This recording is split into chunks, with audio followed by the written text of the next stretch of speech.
바닥을 찍었다라고 이제 이야기하는 충분한 근거가 되고 있죠. 하지만 저는 그렇게 동의하지 않습니다. 2차 하락이 온다. 근데 이번에 1차 하락은 거래량이 굉장히 작잖아요. 2차 하락까지는 당분간 줄다리기를 좀 해야 되겠다.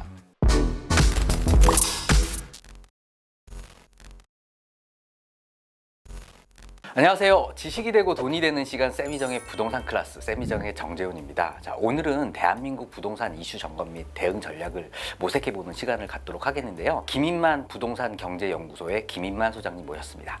안녕하세요. 안녕하세요. 요즘 부동산 시장이 굉장히 좀 난감한 상황인 것 같습니다. 이게 의견이 분분해요. 전문가들 사이에도 이제 대세 상승이다, 아니다, 일시적인 조정이다 의견이 분분하기 때문에 오늘 내용이 많은 도움이 돼서 앞으로 내 집 마련을 하는데 밑거름이 됐으면 좋을 것 같습니다. 오늘 우리 소장님의 해안을 또 이렇게 나눠주는 시간 기대하도록 하겠습니다. 자, 소장님 이력을 보면요, 30대 중반에 잘 다니는 전자회사를 그만두고 부동산 전문 컨설턴트로 이제 변신을 하셨단 말이죠. 전공 분야와 이렇게 큰 연관 없어 보이는데 어떻게 그런 부동산에 관심을 가지시게 된 걸까요? 사실 살짝 후회도 합니다.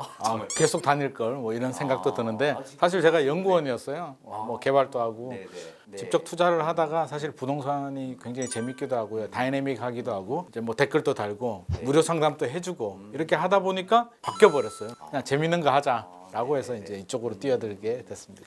직장을 이제 그만두실 정도면 이제 부동산 투자로 돈을 좀 많이 버셨을 것 같아요. 벌었다가 꼬랐다가 합니다. 그래서 중이 제 머리 못 깎는다고. 사실 이게 업이 돼버리면 이제 그 단점이 있어요. 그것만 하잖아요. 점점 더 좋은 게 더 나오니까 이게 약간 무리한 페이스를 하는 경우들도 있습니다. 그래서 의외로 부동산 하시는 분들이 돈을 많이 못 버는 경우들이 꽤 많아요. 막 물리는 경우들이 많은 거죠. 부동산 시장에 대해서 지금 한번 먼저 진단을 좀 해주시길 좀 바랄 건데요. 올해 1분기 부동산 거래량이 증가하고 하락세가 주춤하고 있다는 기사가 좀 많이 보이고 있어요. 곧 이제 회복기에 접어들 거라는 희망적인 목소리도 좀 나오고 있거든요. 좀 어떻게 좀 보시나요? 통계 데이터만 본다면 회복기 맞죠. 회복세인데 이제 서울 아파트 거래량부터 우리가 좀 살펴보면 최근 4월 서울 아파트 거래량 서울 부동산 정보광장을 보면 3천 건이 넘었어요. 근데 작년 12월이 800 몇십 건이었고요. 10월은 그 500 몇 건이었거든요. 그때하고 비교해 보면 500건에 3천 건이면 6배 정도? 거의 5배, 6배 정도 거래량이 늘어났는데 이전 2달 전보다 가격이 떨어지게 계약을 된 걸 하락 거래라고 하고 이제 오른 가격으로 거래가 되는 게 상승 거래라고 하는데 지금은 상승 거래죠. 그러니까 가격이 올라가고 있다. 가격이 올라가면서 거래량도 늘어나고 있기 때문에 이 현상만 보면 바닥을 찍었다라고 이제 이야기하는 충분한 근거가 되고 있죠. 하지만 저는 그렇게 동의하지 않습니다. 그럼 어떻게 보고 계세요? 저는 항상 1차 하락이라는 표현을 쓰거든요. 이번에 떨어진 게 1차 하락이다. 그러면 우리는 표면적인 현상만 보는데, 자, 표면적인 현상만 보면 어떤 현상이냐? 작년에 금리가 많이 오르니까 거래량이 굉장히 줄다가 하반기에 집값이 떨어졌지. 금리가 많이 오르니까 규제를 풀고 이제 금리가 멈추니까 집값이 오르는구나 정도만 생각을 해요. 그러면 그것만 보면 어떻게 해석을 되냐면 금리만 내려가면 모든 게 다 해결되겠구나, 이제 집값 오르는 일만 남았구나 라는 논리가 적용이 되잖아요. 근데 절대 그렇지가 않다.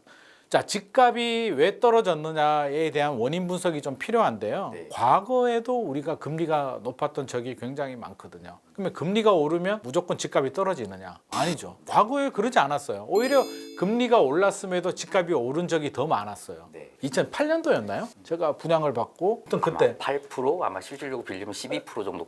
막 8%, 7%, 8% 갔었던 것 같아요. 2008년도. 그래서 이제 담보대출을 빌리는데 그때 굉장히 좋은 조건으로 빌렸나 봐요. 이게 잔금대출을 그때 5%인가 6%대로 해가지고 제가 막 박수를 쳤어요. 와, 이렇게 좋은 금리를. 근데 지금 생각해 보면 6%가 과연 좋은 금리였을까? 지금 5%만 해도 막 아우성을 치고 난리도 아니잖아요. 근데 그때는 집값이 오르고 막 못 사서 안달이었거든요. 그러면 이번에는 금리가 올라갔을 때 어떤 이유 때문에 집값이 올랐을까를 생각을 해봐야 되잖아요. 단적으로 떨어질 때가 됐다.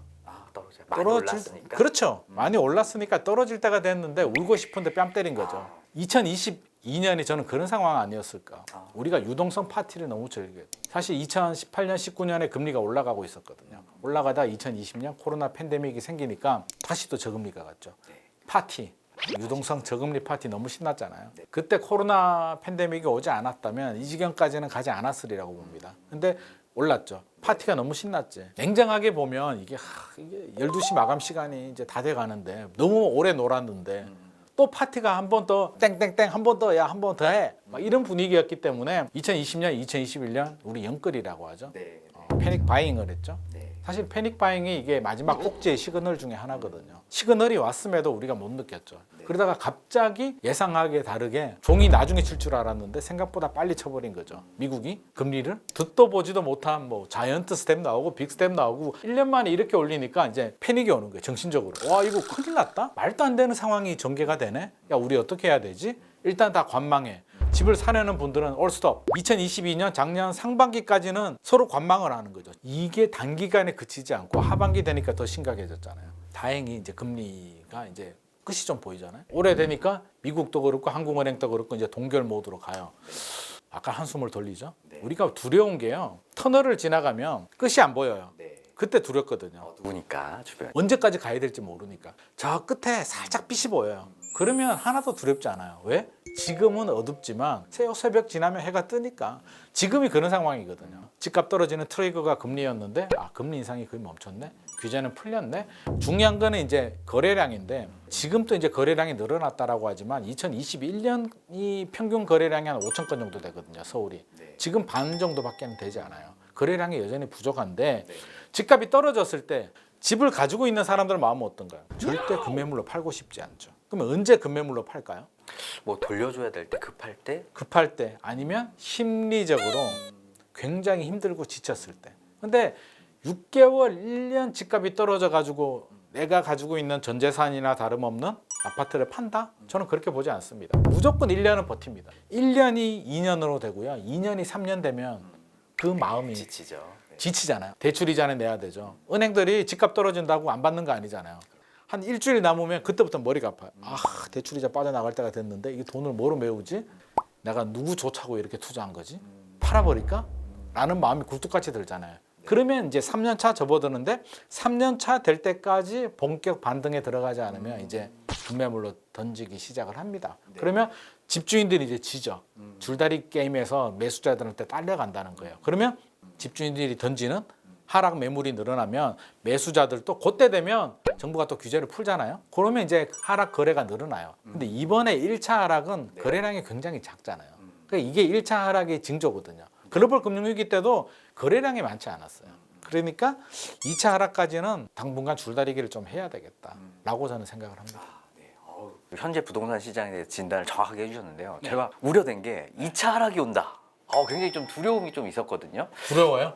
좀 두렵네요. 이 말씀 들으면 굉장히 불안해하실 분들 많을 것 같아요. 네. 저는 그렇게 생각하지 않습니다. 이게 정상적인 흐름이라고 보죠. 7년 올랐는데 잠깐 떨어지고 다시 대세 상승된다? 너무 도둑놈 신부 아닌가요? 그렇죠. 그러니까 저는 신기한 게 2009년도하고 지금하고 너무 비슷한 것 같아요. 2009년도로 지금 보시는 거군요. 지금 상황. 우리 물론 뭐 10년 주기설, 15년 주기설이 딱딱 맞지는 않아요. 딱딱 맞지는 않는데 사람 마음이 똑같거든요. 집주인 마음 똑같고요. 집주인은 절대 사게 안 팔고 싶고요.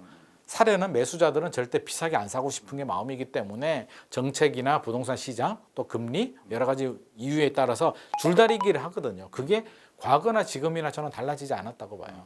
2009년도로 돌아가 보면 2009년도에 무슨 일이 있었나요? 글로벌 금융위기 그렇죠. 쇼크가 있었죠. 그 금융권에 있으니까 탁 나오네요. 글로벌 금융위기 우리가 예상했나요? 예상 못했죠. 그런 그거 것들. 어떻게 예상해요? 금융위기가 온다고? 그렇게 튼튼한 미국이? 깜짝 놀라죠. 쭉 떨어지죠. 폭락했죠. 그냥 떨어졌죠. 그때도 여의도 대지동에서 마이너스 40%거래 많았었어요. 글로벌 금융위기 빵 터졌을 때 종합 주가가 1000 이하로 제가 떨어진 것 같거든요. 그래서 깜짝 놀라가지고 집값도 떨어졌고요. 작년에 집값 떨어진 것도 갑자기 쭉 떨어졌잖아요. 충격. 이번에는 뭐 미국이 기준금리를 가파르게 오르니까 충격을 카운터 펀치 한 대 맞았죠. 2009년도는 또 미국이 글로벌 금융위기 오니까 또 한 대 맞았죠. 맞았는데 생각해 보니까 아니 글로벌 금융위기 우리는 상관이 별로 없는데 한 6개월 만에 회복을 합니다. 쭉 올라가요. 회복한 다음에 거기서 끝이냐? 대세 상승도 아니고요. 대세 하락도 아니고요. 2009년 하반기부터 2011년도까지 올랐다 내렸다 올랐다 내렸다가 반복이 되죠. 그러다가 2012년 13년에 한 번 더 떨어지죠. 그리고 이제 다시 대세 상승으로 가죠. 맞죠. 네. 그러면 저는 이번에도 그렇게 될 가능성이 굉장히 높겠다. 그게 가장 정상적인 흐름이다. 소장님이 말씀해주신 대로 앞으로 2차 하락이 좀 올 수 있으니까 너무 성급하지 말라라는 이런 말씀을 좀 전해드렸고요. 네. 우리 또 무주택자분들 입장에선 실은 정말 바닥을 좀 정확하게 잡아서 주택을 좀 매수하고 싶은 이런 분들 좀 많거든요. 네네. 이 바닥을 좀 확인하는 그 시그널 혹시 좀 소개해 주실 수 있으실까요? 우리가 이제 흐름을 잘 봐야 되는데 뭐 제가 보통은 3년 이야기하는데요. 뭐 제가 미래를 갔다 올 수는 없잖아요. 저는 과거는 미래를 보는 거울이라고 보거든요. 우리가 미래는 신의 영역인데 과거를 보면 신기하게도 반복이 돼요. 물론 근데 그게 1년 차이 뭐 2년 차이가 날 수는 있는데 항상 반복이 되는데 지금을 보면 제가 1차 하락이라고 했잖아요. 절대 초조해하지 마라. 차분하게 우리가 지켜보자라고 이야기하는 게 1차 하락이고 2차 하락이면 이게 1년 만에 끝나지 않아요. 기본 제가 집주인들이 지칠 때 그게 3년은 걸리잖아요.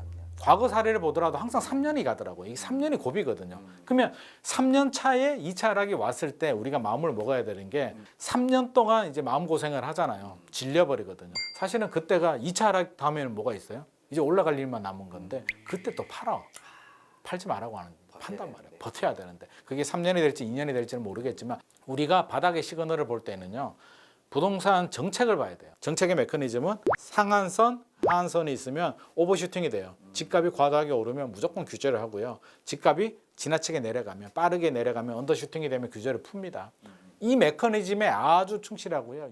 2차 하락이 온다면 무슨 규제가 이제 더 풀리겠지? 이제 풀리는 규제를 우리가 봐야 돼요. 바닥의 시그널이. 강남 3구 용산에 대한 그렇죠. 특기 지역이 좀 강남 3구, 용산구 남아 있고요. 토지 거래가 아직 안 풀어졌죠. 안 풀어졌죠. 이번에 사실은 풀어줘도 됐는데 네, 안 풀어졌더라고요. 집값이 계속 떨어졌으면 풀어줬죠.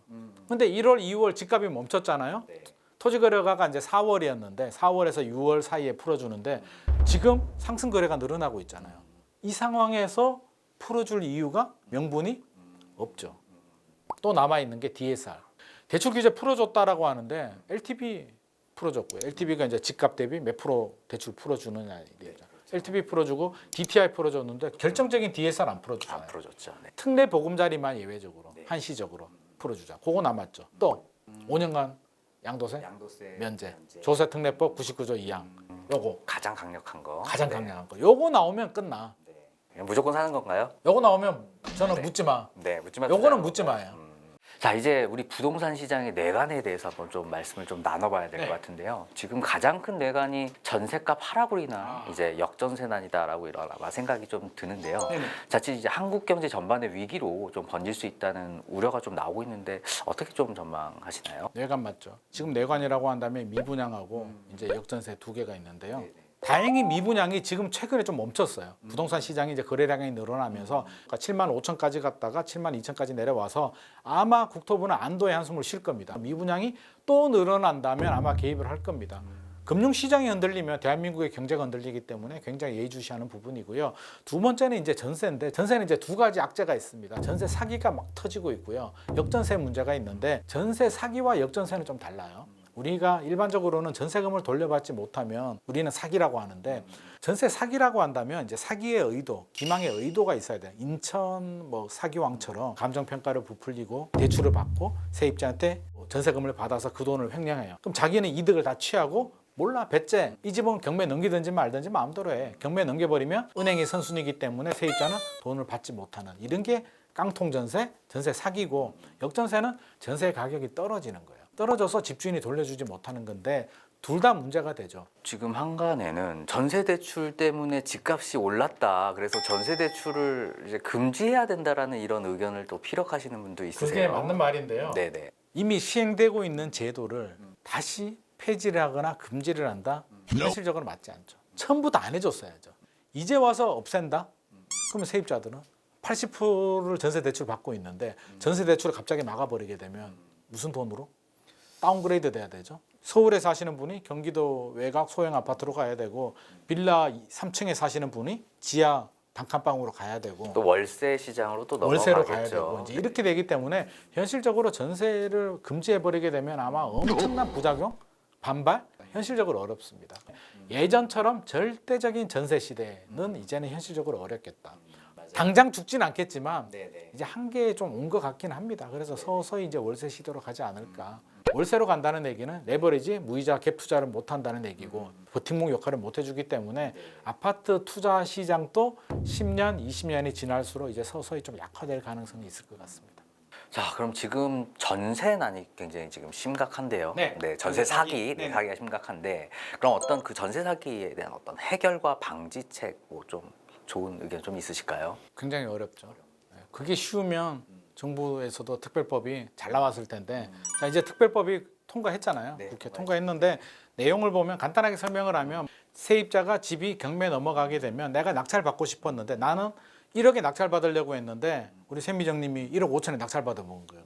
제 전세집을.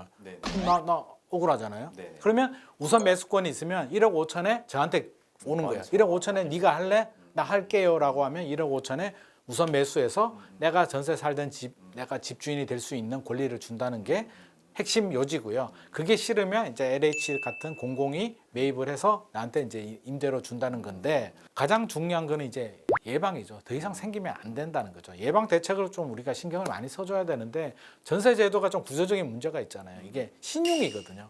집주인 믿고 계약서 한 장 쓰고 이제 돈을 빌려주는 구조기 때문에 계약자들이 주의해야 될 거는요. 내 전세 집은요. 집을 사는 거하고 달라요. 그러니까 내 집을 살 때는 학군도 봐야 되고 역세권도 봐야 되고 그렇죠. 뭐 브랜드도 봐야 되고 세대수도 봐야 되고 전세집은 다 필요 없고요.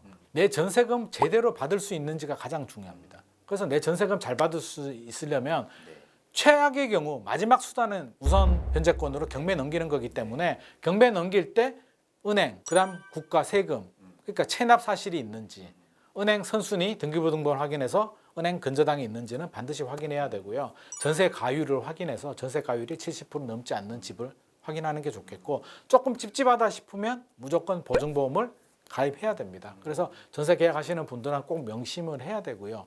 저는 시스템적으로 좀 개선이 돼야 되겠다. 그래서 개인한테 2030들 계약 당사자들한테 맡기지 말고 내부 쇼핑하면 돈이 우리가 네이버한테 입금하잖아요. 쇼핑몰 업자한테 입금하지 않는단 말이에요. 그러면 구매 확정 누르면 네이버가 가장 그러니까 전세도 저는 그렇게 가야 된다고 봐요. 계약금을 어떤 허거나 아니면 다른 기관에 예치를 하고 계약서 쓰고 주면 그런 기관에서 안정성을 다 확인해야죠. 집주인의 세금 체납 사실이 있는지, 주택 수는 몇 개를 가지고 있는지, 대출을 얼마나 받고 있는지, 뭐 과거에 돌려주지 않은 미반환 이력이 있는지 모든 걸 확인한 다음에 문제가 없으면 집주인한테 입금을 해주고 문제가 있다면 야 이 계약 안 돼, 보증보험 발급 안 해줘, 계약금을 그냥 계약자한테 주고 너 집에 가 다른 거 계약해. 라고 하는 게 맞지 않을까.